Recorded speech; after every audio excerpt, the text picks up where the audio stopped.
Silakan, Pendeta Franz. Shalom, selamat sahabat saudara-saudara yang kasih dalam Tuhan. Selamat sahabat. Shalom. Kita bersuka cita pada sahabat yang diberkati ini, walaupun dalam suasana yang berbeda. Saya sih mau diundang di sana bicara. Tapi kalau dalam keadaan seperti ini, seperti ditembak tadi malam itu, kakak saya itu mendesak. Ganti, harus kamu sekarang, kalau boleh ganti.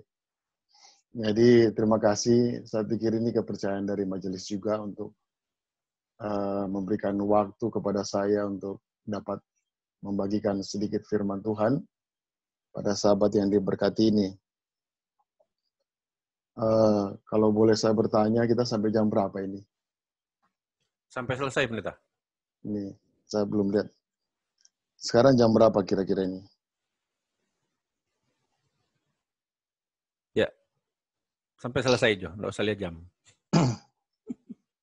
Sampai selesai ya? Sampai selesai. Soalnya cukup panjang ini. Mudah-mudahan cepat selesai. Saya mau salam dulu kepada rekan hamba Tuhan kalau masih ada. Saya bisa cuman pakai perangkat yang kecil, jadi nggak bisa lihat secara keseluruhan. Pendeta Lauda Woi ya, masih ada? Masih ada beliau ya?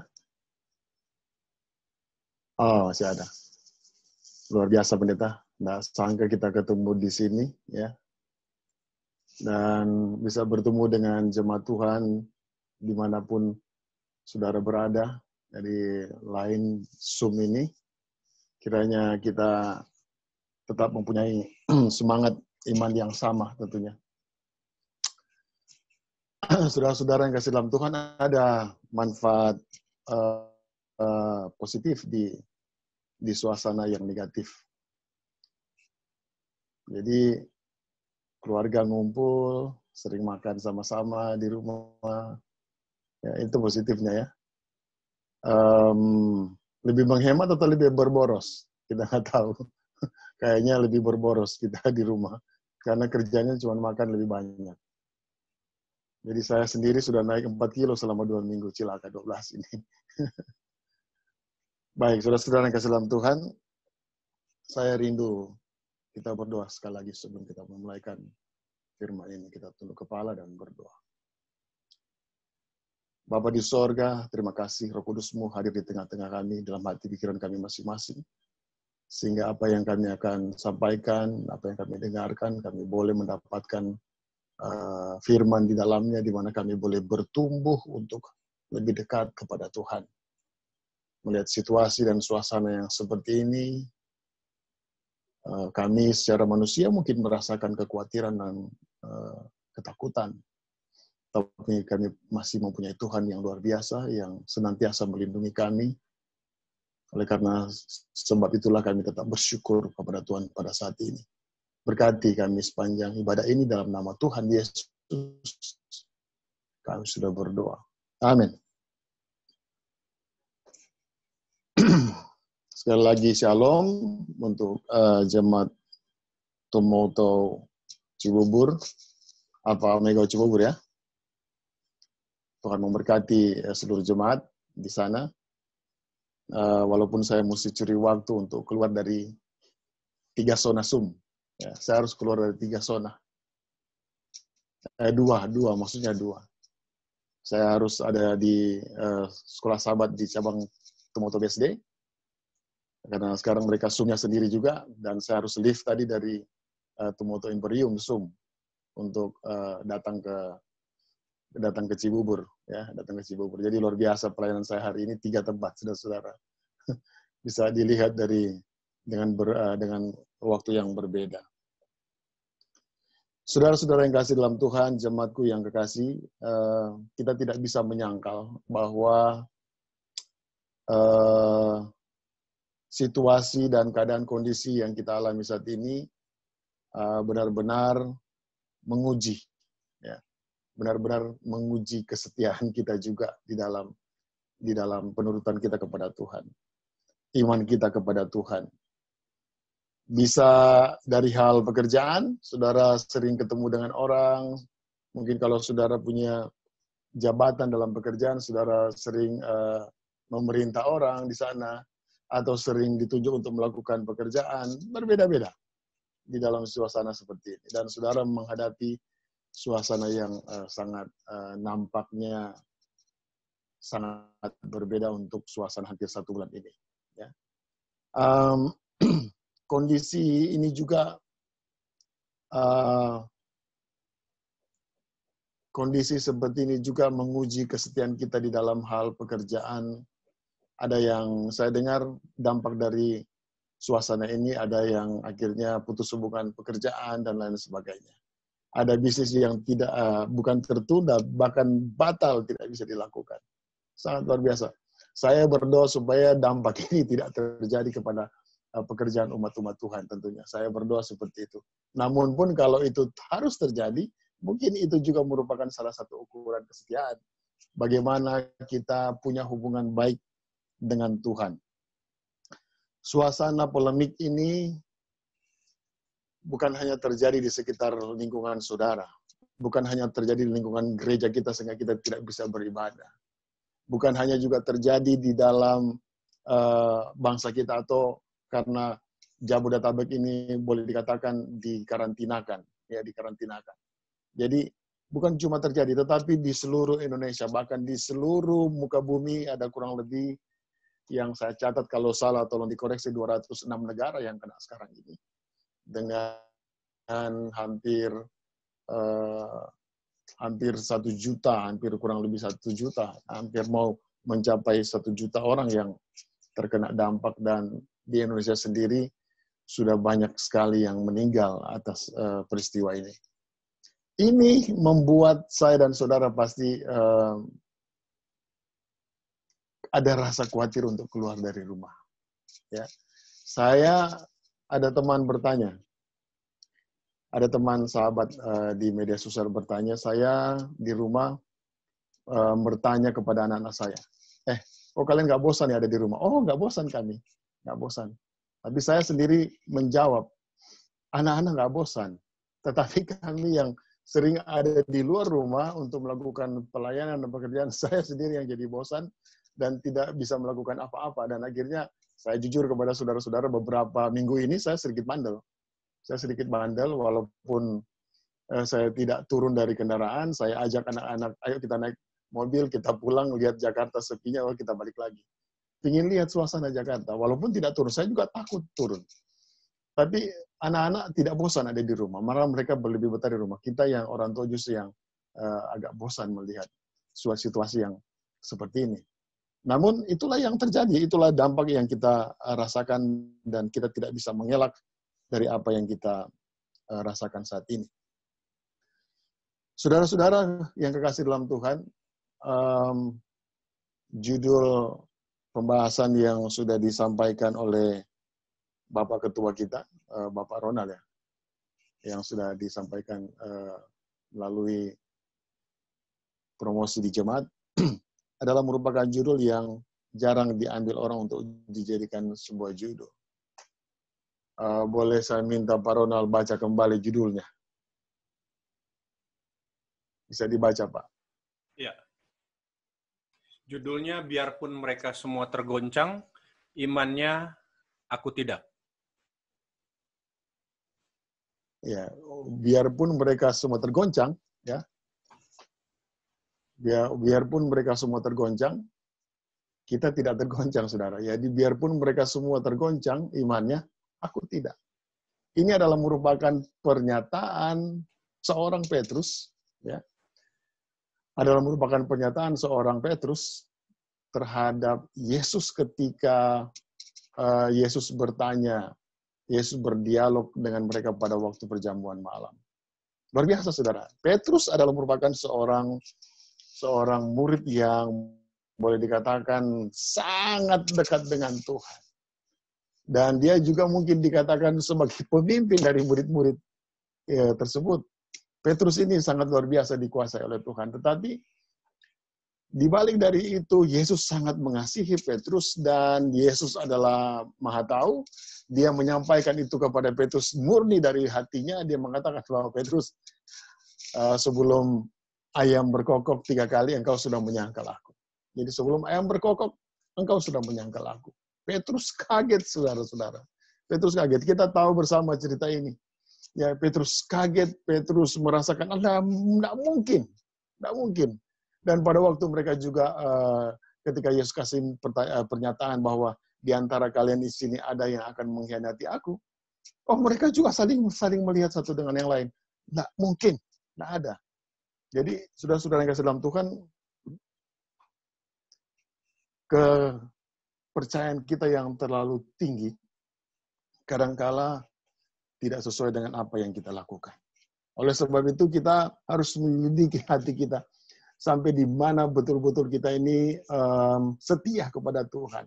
Karena kalau berbicara mengenai kesetiaan, kita akan berpindah kepada apa yang dikatakan mengasihi Tuhan sesungguh-sungguh hati. Oleh sebab itu, saudara-saudara yang kasih dalam Tuhan, menyangkut dengan suasana ini, saya mau sedikit kasih sesuatu yang agak berbeda dari judul ini, tetapi ada sedikit hubungannya dengan apa yang kita akan bahas. Kadang-kala kita setia kepada Tuhan pada waktu kita merasakan ada kemakmuran, kita merasakan kecukupan, kita merasakan bahwa kebutuhan-kebutuhan kita dipenuhi oleh Tuhan, saudara-saudara. Pada waktu kita merasakan kita dipenuhi, kita merasakan ada sukacita, maka kadang-kala secara otomatis kesetiaan kita itu akan muncul dan akan terlihat di mata orang bahwa betul-betul si A ini dia begitu setia kepada Tuhan. Dampaknya seperti itu. Suasana yang terjadi saat ini, saudara akan mungkin dengan berani mengatakan secara pribadi di hadapan Tuhan, saya setia. Bahkan kadang-kala ketika kita ditanyakan, bagaimana ketika engkau menghadapi situasi dan tantangan atau ujian, kita bahkan berani bersaksi di hadapan gereja atau di hadapan umat-umat Tuhan, kita mengatakan bahwa saya pasti akan setia kepada Tuhan. Saya pasti akan setia kepada Tuhan. Saya pasti akan mencintai Tuhan. Tetapi pada nyatanya, saudara, ketika suasana itu berbalik, ketika suasana itu berubah, kadang-kala di luar dari apa yang kita pikirkan. Kadang-kala apa yang kita pegang selama ini bisa berubah. Kasih kita kepada Tuhan, hubungan kita kepada Tuhan bisa menjadi tawar dan akhirnya kita justru bukannya lebih dekat dengan Tuhan, tetapi justru kita semakin apa? Semakin menjauh dari Tuhan. Saya boleh bertanya kepada saudara saat ini, dimanapun saudara berada di rumah masing-masing, ini khotbahnya saudara bisa angkat kaki dan sekarang ini santai sekali, saudara. Cuman saya yang pakai dasi saat ini. Jadi, ketika saya bertanya, apakah betul saudara akan setia kepada Tuhan di dalam keadaan seperti saat ini? Seperti ketika saudara mengalami satu musibah yang menakutkan dan itu mengancam kehidupan saudara. Lalu ketika saudara minta tolong Tuhan, tolong kami, tapi Tuhan belum senantiasa menjawab. Saudara boleh jawab dalam pikiran saudara. Apakah benar-benar akan saudara tetap setia kepada Tuhan? Saudara, kami, hamba-hamba Tuhan, pendeta, merasakan sebagai manusianya, bukan sebagai pendetanya. Ketika kawan kami, seorang hamba Tuhan di conference atau teman-teman rekan-rekan pendeta kami yang terkena sakit seperti yang ditakuti oleh banyak orang. Saya bangga terhadap mereka. Saya tidak tahu ujung hidup dari saudara-saudara kita yang sudah meninggal, hamba-hamba Tuhan yang lain. Tapi saya tidak tahu juga bagi mereka yang bergumul ketika sakit. Oh, Tuhan, ini sangat mencekam karena ini wabah yang sangat mengancam hidup. Apalagi mereka yang sudah umur lanjut. Sangat menakutkan, saudara. Sangat menakutkan.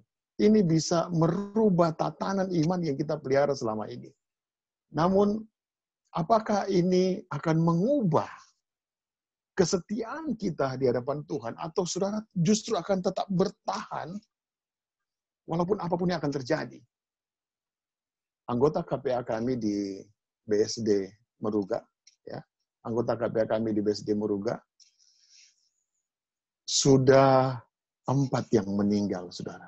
Saudara, 4 yang meninggal. Dan dilaporkan karena COVID-19. Ya, pemerintah lambat menangani tempat itu karena tempat itu adalah tempat yang sedikit terpencil dari kehidupan masyarakat di depan jalan yang lebih itu. Karena mereka ini adalah merupakan kaum orang Chinese benteng, ya. Mereka akhirnya tidak dijangkau dengan baik oleh pemerintah. Dan mereka sudah 4 yang meninggal, saudara. Sudah diizinkan Tuhan 4 yang meninggal. Jadi ada anggota gereja yang sudah di sini yang sudah setia di Tumoto Imperium selalu melaporkan, pendeta, ini sakit, si A ini sakit, si B ini sakit, si C ini sakit. Pendeta, mereka semua sudah meninggal. Oh, saudara, bayangkan, harusnya saya harus ada di sana ketika mereka merasakan duka. Tetapi betul, sangat mencekam. Saya tidak bisa ada di sana. Saya cuma katakan, tolong sampaikan sesuatu kepada mereka bahwa saya turut berduka cita. Karena mereka tidak punya kontak WhatsApp dan lain sebagainya. Betapa luar biasa, saudara. Betapa sangat menakutkan. Kalau ini terjadi, kalau suasana ini terjadi kepada saudara, saya berdoa supaya kita tetap bertahan. Ya. Saya berdoa supaya kita tetap bertahan, mempertahankan iman ini kepada Tuhan. Saudara-saudara, saudara sendiri menyaksikan umat-umat Tuhan bagaimana ketika mereka melangsungkan kalau ada kedukaan, ada kematian, bagaimana kita mengurus kehidupan mereka dilayani dengan baik. Tetapi kali ini tidak bisa. Saudara sangat paham itu. Hanya diberikan waktu setelah kematian, hanya diberikan waktu 4 jam. Dan cuma keluarga inti dan yang sehat yang bisa hadir di sana. Begitu juga dengan keluarga yang hamba Tuhan, teman kita, rekan pendeta di conference, direktur Sekolah Sahabat, SSPP, yang diizinkan Tuhan untuk tanggal 23 kemarin, diizinkan Tuhan untuk beristirahat. Hanya keluarga inti yang bisa hadir. Tidak banyak-banyak. Padahal kita tahu bersama bahwa hamba Tuhan ini mempunyai latar belakang budaya yang berbeda, di mana adat dan suasananya akan mengatur berbagai macam jenis upacara dan acara yang harus dilakukan. Tetapi dari pemerintah hanya diberikan 4 jam. Kalau ini suasana kita hadapi, atau istri, atau anak, atau suami yang kita hadapi, ini benar-benar menguji iman saudara. Kita biasanya harus bikin, kalau apalagi di Manado, saudara. Kalau saudara yang ada di Manado, bisa 3 hari, 3 malam jenazah ada di rumah. Betul begitu, saudara? Amin. Ya. Harus ada kurang lebih 2 hari ada di rumah. Kalau ini cuma 4 jam dan tidak disaksikan oleh banyak orang, jemaat tidak bisa melayani, pendeta pun tidak dilarang untuk pergi. Sangat menguji iman. Sangat luar biasa, saudara. Namun saya tidak akan berbicara mengenai suasana COVID pada saat ini. Tapi saya mau mengangkat satu hal yang dihidupkan oleh Petrus di dalam kehidupannya ketika dia dekat dengan Tuhan. Tapi justru Petrus di dalam kehidupannya, kelihatannya orang yang kuat, orang yang gigih, ya punya semangat yang luar biasa, dekat dengan Tuhan, murid Yesus, pemimpin rasul-rasul. Tetapi justru dia sendirilah yang menyangkal. Yang menyangkal. Ya. Yang menunjukkan ketidaksetiaan kepada Tuhannya. Yang menunjukkan bagaimana dia tidak mencintai sebenarnya kepada Tuhan. Sangat luar biasa, saudara. Ini sangat saya harus mengaku jujur, tadi malam saya rindu untuk menonton kembali film Yesus, ya, The Son of God. Saya mendapatkan inspirasi dari hal ini. Pada waktu dia menyangkal, pada waktu dia mengatakan bahwa saya tidak mengenal dia, saya tidak, sampai 3 kali dia tidak, bahkan dia bersumpah di dalam satu tulisan di dalam Lukas itu, dia seperti bersumpah bahwa dia tidak mengenal Yesus.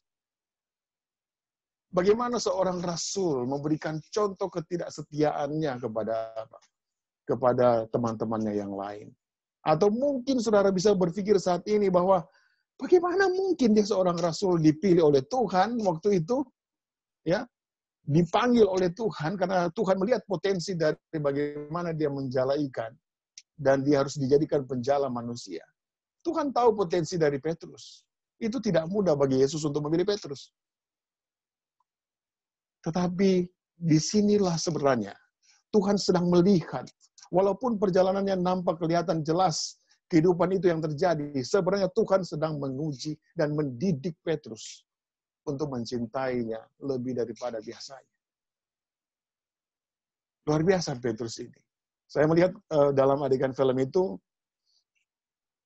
bagaimana ketika dia selesai menyangkal 3 kali, Yesus ketika ditanyakan beberapa orang, dia menyudutkan dirinya, lalu dia menangisi dirinya, lalu dia menyesali, Tuhan engkau benar. Mungkin itu perasaan yang dia katakan. Mungkin itu semua yang dia ungkapkan pada waktu itu. Tuhan, Yesus, ampuni saya. Kenapa saya melakukan ini? Engkau sudah memperingati saya untuk tidak melakukannya. Pada waktu Yesus mengatakan sebelum ayam berkokok engkau sudah menyangkal, sebenarnya itu peringatan supaya tidak dilakukan. Tetapi kenapa itu harus terjadi, saudara? Mau membuktikan bahwa Petrus manusia biasa. Dan kadangkala dengan keadaan seperti itu juga menggambarkan dalam kehidupan saya dan saudara. Kita manusia, tetapi kita tidak boleh berpatokan seperti itu. Saya membaca satu kisah, ternyata Petrus akhirnya lebih setia berlipat-lipat kali lipat dari apa yang telah dia lakukan pada waktu dia menyangkal Yesus dan membuat hati Yesus sedih. Bahkan akhirnya pada waktu ada perbincangan tentang ketika Yesus mengajak Yesus untuk gembalakanlah dombaku. Bahasa hari-harinya mungkin bukan cuma menggembalakan dombaku di dalam ayat bersautan tadi, tapi Yesus ingin dia bukan cuma cinta secara emosi saja, bukan cuma cinta di luar, tapi di dalam hatinya. Dia ingin Petrus itu mencintai dia di dalam hatinya, bukan cuma hanya sekedar mencintai dari ucapan emosi. Ada orang yang seperti itu ketika kita ditanya di gereja, ketika kita diinterogasi, kamu punya iman nggak? Oh, punya iman, karena emosi kita bisa katakan dengan sangat apa? Dengan sangat lantang, saya punya iman, saya percaya kepada Tuhan. Pada waktu ditanyakan lagi, apakah engkau betul-betul mengasihi Yesus? Kita dengan secara emosi, mungkin karena suasana kita bisa mengatakan juga, saya mengasihi Yesus luar biasa.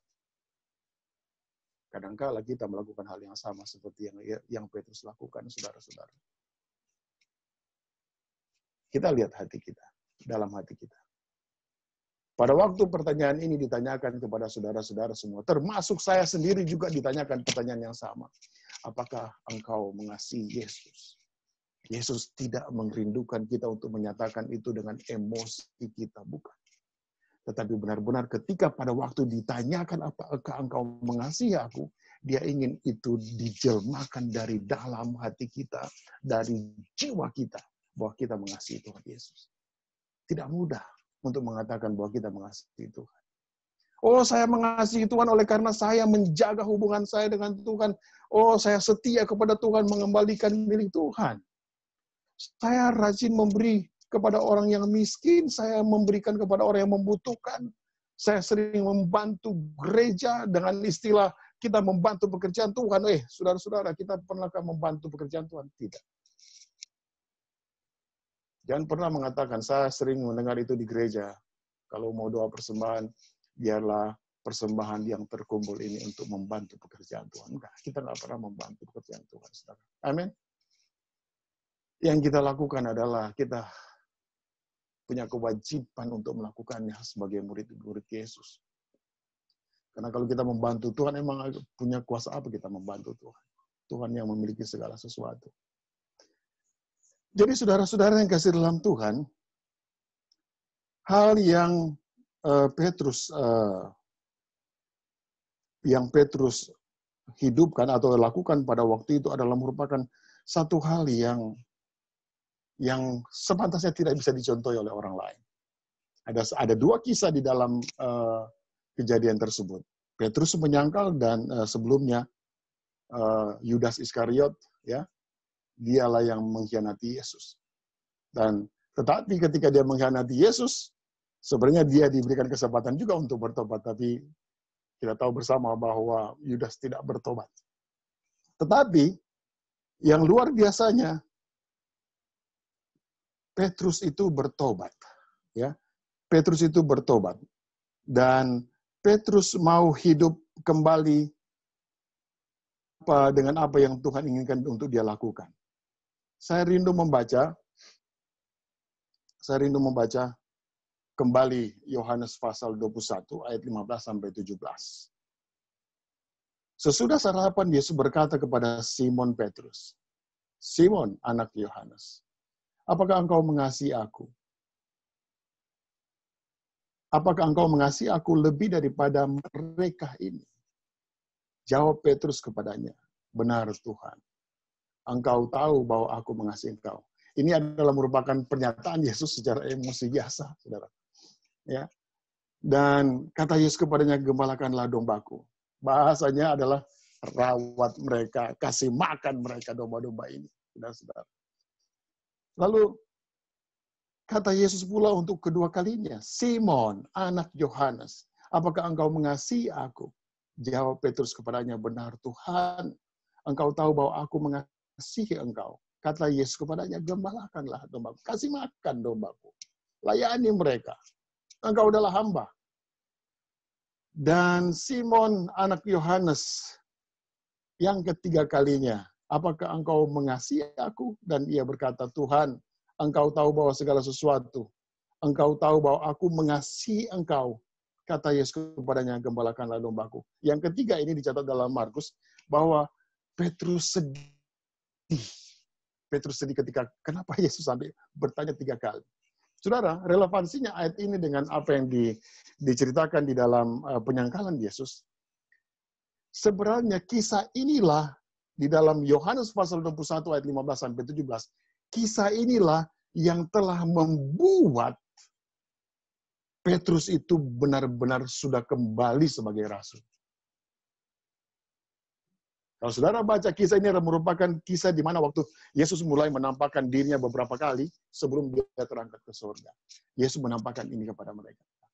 Inilah proses di mana Tuhan Yesus tahu bahwa Petrus betul-betul belum mengasihi Yesus. 3,5 tahun kurang lebih mereka bergaul dengan Yesus.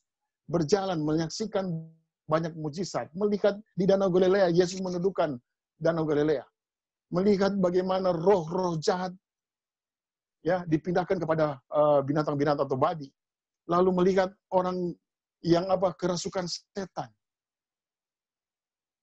Nalar seorang Petrus yang sudah melihat hal-hal tersebut seharusnya tidak akan ragu lagi dengan apa yang dikatakan mengasihi, yang sudah mengajak dia, mengasihi dia. Ya, Tuhan itu. Bahkan Yesus pernah bertanya kepada Petrus, kalau menurut kalian siapa? Petrus berjawab, ada yang bilang engkau guru. Tetapi dia katakan, engkau adalah Mesias, kata Petrus. Yesus katakan kepada Petrus, waktu itu, Petrus katakan, jangan katakan ini kepada orang lain. Di sini sebenarnya, Yesus sudah mengetahui bahwa Petrus tahu perbuatan-perbuatan ini tidak gampang. Dan hanya Yesus yang bisa lakukan. Dan dicatat dalam sejarah atau Alkitab, bahwa Yesus itu akan melakukan hal yang seperti ini. Dan Petrus memahaminya. Bisakah orang sekali berpetrus Yesus? Sangat bisa. Pertanyaan kepada saya dan saudara. Kalau sekali Petrus aja bisa menyangkal, saudara, kita ukur iman kita. Saya dan saudara ada di mana? Saya dan saudara tidak pernah melihat Yesus bikin mujizat secara nampak di dalam mata kita. Petrus melihatnya. Petrus menyaksikan banyak hal yang dilakukan. Petrus melihat bagaimana Yesus membuat orang banyak makan dengan 5 ketul roti dan 2 ekor ikan. Dia melihat, Petrus menyaksikan bagaimana luar biasanya Yesus itu yang dia anggap sebagai Mesias. Saya dan saudara hanya membaca sejarah. Saya dan saudara hanya menyaksikan cerita tentang apa yang kita bahas tadi pagi di dalam sekolah sahabat. Pertanyaan kembali kepada saya dan saudara. Apakah bisa saya dan saudara punya peluang untuk menyangkal dia? Saudara yang bisa menjawabnya. Amin, saudara? Cuman kita yang bisa menjawabnya. Sampai di mana kita bisa apa? Mempertahankan iman dan percaya kita kepada Tuhan. Ini belum apa-apa, saudara. Kalau dengar-dengar isu yang sekarang beredar di media sosial, saya sendiri dari Amerika kirim di Messenger bahwa sudah ditandatangani persetujuan undang-undang hari Minggu dan lain sebagainya. Ini sudah sering dilakukan. Sekarang saya bertanya kepada, lebih mengerucut saya dari apa yang mereka bingungkan saat ini. Kalau itu benar-benar sekarang harus terjadi, waktunya nampak memang harus terjadi di akhir zaman. Kalau itu terjadi, lalu muncul pertanyaan, Sabat or Sunday? Saudara mau jawab apa? Karena ini sama seperti pertanyaan Yesus kepada Petrus. Apakah engkau mengasihi aku? Sama. Kita mungkin dengan secara gampang saat ini kita bisa mengatakan, karena cuma di depan layar, kita juga terpisah-pisah, tidak kelihatan emosinya. Saya juga bisa mengatakan, saya tetap hari Sabat. Bisa jadi. Tetapi saudara, Yesus ingin jawaban kita bukan karena sekedar emosi. Karena kita takut, kalau kita nantinya mengatakan sesuatu yang berbeda dengan apa yang diharapkan Tuhan, maka kita tidak akan selamat. Tetapi kenyataannya berbeda, saudara. Ketika ditanyakan, mungkin pertanyaannya bukan cuma sekedar ditunjuk, tetapi diancam dengan berbagai macam ketidaknyamanan. Apakah saudara mengasihi Yesus? Mau pilih Sunday atau apa? Yang lain. Sabat atau Sunday. Kalau ini terjadi dan dihadapkan kepada saya dan saudara, jawaban itu ada di hati saudara.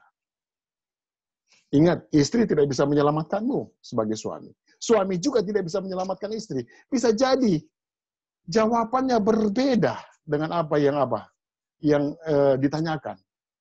Dalam suasana emosi, kita bisa jadi seperti itu. Tapi ketika kita diancam, kita bisa berubah pikiran. Dan ketidaksetiaan kita bisa muncul dan bisa kelihatan dan bisa nampak. Oleh karena kita terancam. Ya, mungkin sama seperti suasana seperti ini. Suasana kita tidak bebas keluar ada di sana. Suasana yang mencekam. Pekerjaan bisa hilang. Investasi mungkin turun dan lain-lain sebagainya. Saya kurang paham tentang dunia ekonomi, saudara. Tapi saya bisa melihat pergerakan ekonomi sekarang lagi menyusut. Saudara yang mengetahuinya. Tadinya saya kalau mau ke Manado harus buang 3 juta, saudara. Kalau saya ingin dapat kenyamanan naik Garuda. Kalau saya mau ingin naik Citylink, saya harus bayar 2.400.000 atau 2.500.000. Atau saya mesti naik Batik Air, harganya mirip-mirip. Kalau saya mau naik Lion Air, maka 1.900.000 atau 2.100.000. Sekarang saudara bisa jawab. Saudara mau ke Manado, yang di luar sana jauh-jauh, berapa tiketnya? Sangat murah. Bukankah ini berdampak bahwa ini turun? Turun. Ada dampaknya. Dampak sosialnya, dampak ekonominya sangat muncul. Dan sangat kelihatan. Yang jadi pertanyaan yang keberapa kali yang saya bertanya saat ini adalah, adakah situasi suasana seperti ini membuat saya dan saudara turun grafik kepercayaannya, atau justru melihat suasana ini, oh Tuhan, saya semakin dekat dengan Tuhan, saya semakin percaya kepadamu, bahwa ini adalah merupakan tanda-tanda yang harus digenapi, karena memang sudah dikatakan di akhir zaman akan muncul hal-hal seperti itu. Tapi ingat, saya dengar tadi malam bahwa di dalam acara Buka Sabat, Pendeta Laudawoy, Pendeta Lauda menjelaskan tentang Mazmur pasal 91. Itu sangat luar biasa. Tuhan masih menyertai saya dan saudara, dan bisa meluputkan saya dan saudara. Dia bisa mengirimkan malaikat-malaikatnya. Tetapi yang jadi permasalahan adalah dia belum kirim malaikatnya, kita sudah mundur dari iman. Saya dan saudara belum merasakan bagaimana perlindungan Tuhan, kita sudah kurang percaya kepadanya. Yang masalahnya lagi lebih parah adalah pada waktu kita kurang percaya dan kita kena dampak dari COVID ini, lalu akhirnya kita meninggal, apakah saya dan saudara selamat ketika kita tidak dalam posisi percaya kepada Tuhan? Saudara yang bisa menjawab. Saudara-saudara yang kasih dalam Tuhan, saya rindu mau menyampaikan satu hal ini kepada saya dan saudara. Untuk mengakhiri renungan saya, atau boleh dikatakan juga sebagai khotbah Sabat ini.